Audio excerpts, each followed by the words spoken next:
Hai, apa kabar semuanya? Semoga kabar Anda baik-baik saja. Terima kasih karena sudah memberikan support dan juga kesetiaan Anda untuk membangun channel Codot Film. Yuk kita lanjutkan alur ceritanya, sambil siapin kopi dan cemilan, setting suara volume full. Gasken. Berburu harta karun. Kekuatan spiritual yang hampir tak terlihat berjuang dengan sekuat tenaga di tangan Xiao Yan, tetapi pada akhirnya tidak dapat melepaskan diri dari pengekangannya. Raungan geram dan ganas samar-samar dipancarkan saat dia berjuang. Mata Xiao Yan menatap dingin dan acuh tak acuh pada roh ini. Han Feng benar-benar orang yang menentukan. Dia benar-benar bersedia untuk meninggalkan sebagian besar kekuatan spiritualnya dan hanya menggunakan jejak untuk melarikan diri. Benang kecil kekuatan spiritual ini adalah sesuatu yang bahkan elit biasa Do Uzong akan kesulitan merasakan. Jika Xiao Yan tidak hadir, kemungkinan orang ini akan melarikan diri sekali lagi. Di depan Xiao Yan, yang memiliki persepsi spiritual yang sangat tajam, trik kecil Han Feng ini bukanlah sesuatu yang bisa disembunyikan. Benang kekuatan spiritual ini tidak hanya gagal menyembunyikan sosoknya dengan melarikan diri di bawah tanah, tetapi malah mengekspos dirinya ke Xiao Yan. Sekelompok api hijau giok naik di tangannya, membungkus kekuatan spiritual. Xiao Yan kemudian mengeluarkan botol giok dan melemparkan kekuatan spiritual masuk. Dia menyeka tangannya dan lapisan api samar yang terbuat dari api hijau giok terbentuk di mulut botol. Aku akan menghiburmu dengan benar setelah ini selesai, senior. Oh, sudut mulut Xiao Yan terangkat menjadi senyum dingin. Dengan membalikkan tangannya, dia mengembalikan botol giok ke cincin penyimpanannya. Xiao Yan hanya mengangkat kepalanya setelah mengamankan kekuatan spiritual. Matanya melihat sekelilingnya, dan dia melihat bagaimana lembah api iblis telah berubah menjadi reruntuhan. Matanya yang tenang perlahan mengamati tanah terbuka. Daerah itu segera menjadi sunyi ketika mereka melihat tatapan Xiao Yan yang menyapu. Para ahli dan pemimpin dari daerah sudut hitam, yang telah diundang oleh Han Feng, merasakan hati mereka melompat. Tatapan mereka melayang tidak pasti dan takut untuk bertemu dengan mata Xiao Yan. Mereka telah menyaksikan pertempuran besar hari ini. Ada 2 atau 3 jika salah satunya termasuk yang disebut roh ganas, elit Do Uzong di pihak mereka. Namun, ketiga elit Do Uzong ini semuanya telah binasa oleh tangan Xiao Yan. Untunglah saya tidak menunjukkan bahwa saya ingin mengikuti Han Feng. Kalau tidak, cukup banyak orang yang dengan tenang menyeka keringat dingin saat mereka bersukacita di dalam hati mereka. Tatapan Xiao Yan tidak berhenti lama pada orang-orang ini. Setelah melihat sekeliling, itu berhenti di Old Yingshan. Hati Yingshan tua menegang sedikit setelah merasakan tanah Xiao Yan di atasnya. Namun, wajahnya tidak menunjukkan apapun. Douki yang kuat juga diam-diam beredar di dalam tubuhnya saat dia mempersiapkan dirinya untuk bertarung setiap saat. Tuan Tua Yingshan, aku bisa membiarkan masa lalu hari ini berlalu. Namun, saya harap ini tidak terjadi untuk kedua kalinya. Jika tidak, kilatan dingin melintas di mata Xiao Yan saat dia berbicara dengan suara yang dalam. Ekspresi Yingshan tua berubah sedikit setelah mendengar ancaman tersembunyi dalam kata-kata Xiao Yan. Namun, matanya menyusut sebelum dia bisa menjawab. Dia melihat Sukian dan dokter peri kecil diam-diam muncul, satu di depan dan satu di belakangnya. Aura mereka samar-samar mengunci dirinya. Dengan kekuatan Old Yingshan, hanya berurusan dengan elder pertama Sukian saja akan membuatnya menemui jalan buntu. Jika dokter peri kecil yang lebih kuat bergabung, dia tidak akan memiliki peluang kemenangan sedikit pun. Mata Yingshan tua berkedip, dan ekspresinya berubah tiba-tiba sekali lagi karena dia menyadari bahwa Mo Tianxing juga telah bergeser beberapa langkah tanpa meninggalkan jejak, secara kebetulan menutup jalan terakhirnya untuk mundur. Orang tua ini benar-benar tidak tahu malu. Dikunci oleh 3 elit Do Uzong, bahkan Yingshan tua tidak berani memiliki pikiran yang tidak biasa di dalam hatinya. Senyuman yang agak kaku dipaksakan di wajah lamanya saat dia berkata kepada Xiao Yan, aku yang dulu telah meremehkan teman kecil. Aku yang dulu juga telah dihasut oleh Han Feng hari ini. Tolong jangan salahkan aku. Ekspresi dari banyak ahli yang hadir menarik ketika mereka melihat bahwa Xiao Yan telah membuat seorang elit Do Uzong mengucapkan kata-kata lembut seperti itu. Tatapan yang mendarat di Xiao Yan mengungkapkan rasa hormat yang lebih padat tanpa pemiliknya menyadarinya. Xiao Yan tersenyum saat melihat tingkah laku Old Yingshan. Setelah pertempuran besar, kondisi dokter peri kecil dan dia cukup lelah. Kekuatan bertarung mereka telah sangat berkurang. Jika dia benar-benar memaksa Yingshan tua untuk pergi keluar dan bertarung, perubahan tak terduga mungkin terjadi, terutama dengan hadiah Motian Xing yang netral. Meskipun orang ini tampaknya berdiri di sisi mereka sekarang, seseorang tidak dapat menjamin bahwa dia akan mengendalikan dirinya sendiri dan tidak akan campur tangan jika pertarungan mereka dengan Yingshan tua berakhir dengan keduanya terluka parah. Oleh karena itu, secara alami adalah yang terbaik jika mereka bisa menakuti Old Yingshan. Apakah Old Yingshan bersedia berpisah dengan air liur transformasi tubuh Bodhisattva? Xiao Yan melirik Motian Xing dan tertawa pelan. Yingshan tua tanpa sadar tertawa getir saat mendengar ini. Dia menggelengkan kepalanya dan berkata, "Oh harta karun yang sangat unik layak untuk dimiliki oleh seseorang yang memiliki kemampuan.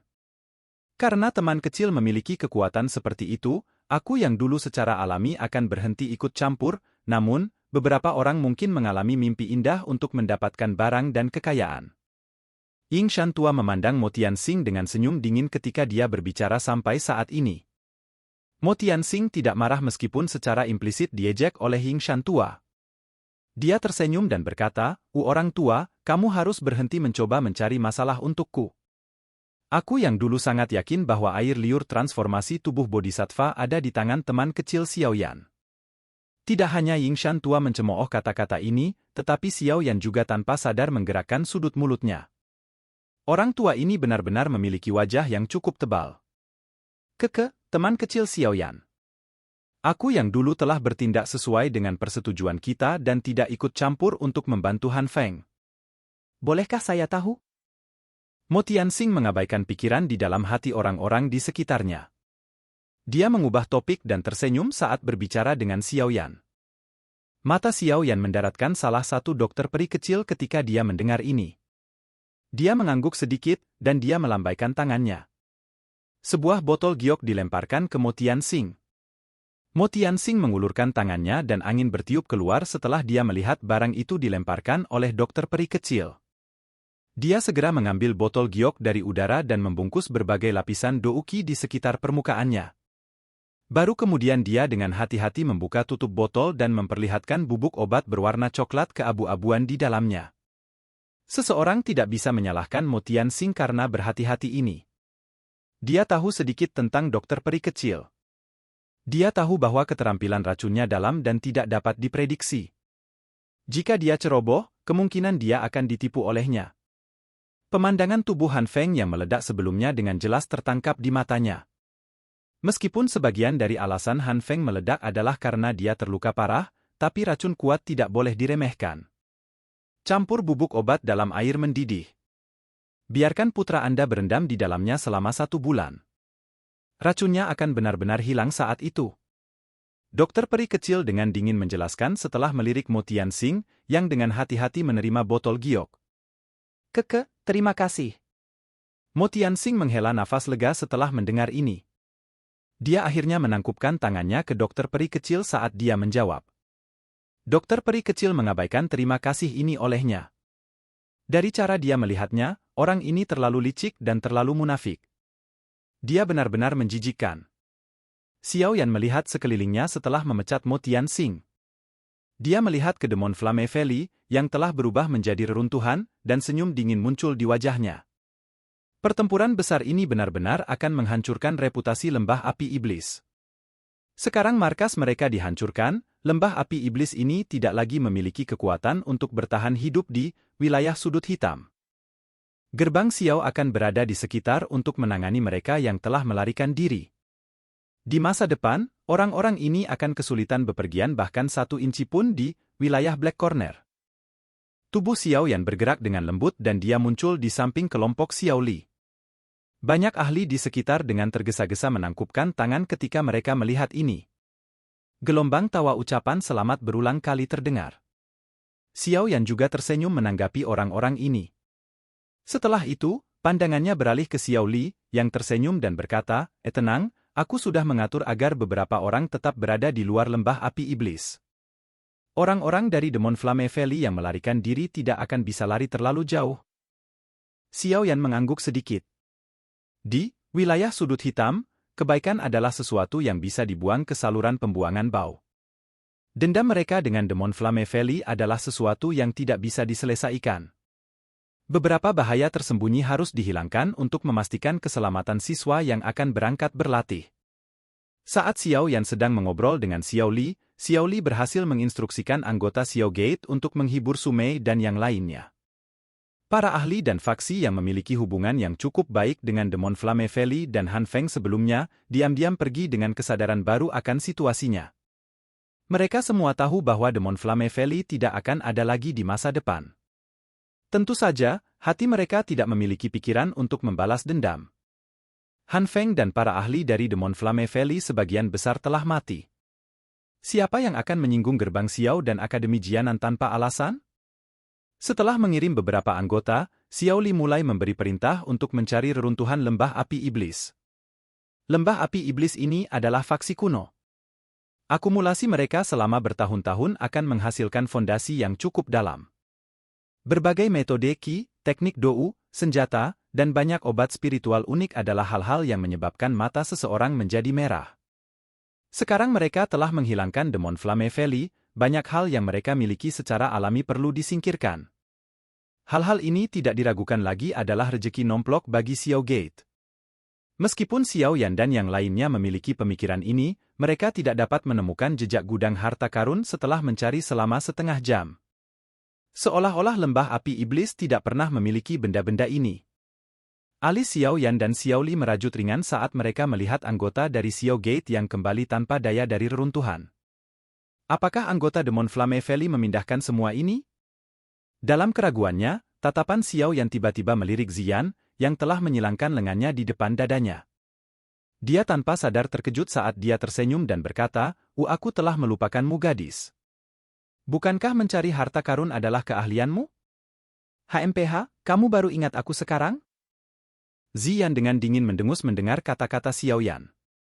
Jelas, dia agak tidak senang dengan Xiao Yan karena hanya mengingatnya saat ini. Xiao Yan tanpa sadar tertawa pahit saat melihatnya cemberut. Dia membujuknya dengan kata-kata yang manis, menyebabkan sedikit senyum muncul di wajah bibi kecil ini. Setelah itu dia menutup matanya dan perlahan membukanya beberapa saat kemudian. Tubuhnya bergerak dan bergegas ke bagian terdalam dari lembah api iblis. Xiao Yan, Xiao Li, dokter peri kecil, dan yang lainnya di belakang buru-buru mengikuti saat melihat ini. Mereka mengikuti di belakang Ziyan saat mereka melewati jalan panjang di dalam lembah. Sekitar beberapa menit kemudian, pandangan mereka tertutupi oleh dinding batu yang dipenuhi rumput liar. Beberapa sosok manusia perlahan berhenti di depan dinding batu ini. Tatapan mereka menyapu itu tetapi mereka tidak merasakan sesuatu yang tidak biasa tentang itu. Tatapan mereka segera menyapu ragu-ragu ke Ziyan. Ziyan segera tersenyum bangga saat melihat ekspresi hilang di wajah sebagian besar kelompok Xiao Yan. Tubuhnya berkedip dan bergerak, muncul di bagian tertentu dari dinding batu. Setelah itu, dia dengan erat mengepalkan tangan kecilnya dan dengan keras menghancurkannya. Bang! Fragmen batu melesat ke segala arah dan garis retakan terbentuk di dinding batu. Ziyan sekali lagi melangkah maju. Tinju kecilnya seperti mesin yang membuka gunung saat dia dengan kuat menghantam dinding gunung dan membentuk terowongan sedalam setidaknya 10 meter. Setelah itu, Xiao Yan dan yang lainnya melihat gua hitam pekat yang tersembunyi jauh di dalam dinding batu. Xiao Yan menghela nafas lega setelah melihat gua yang dalam di balik dinding. Dia tanpa daya menggelengkan kepalanya dan tertawa getir. Memang ada di sini, tapi metode pencarian harta karun gadis kecil ini benar-benar terlalu biadab. Silakan pergi ke. Oke guys, jangan lupa like, comment, share, and subscribe di channel Codot Film. See you next video. Peace out and bye bye.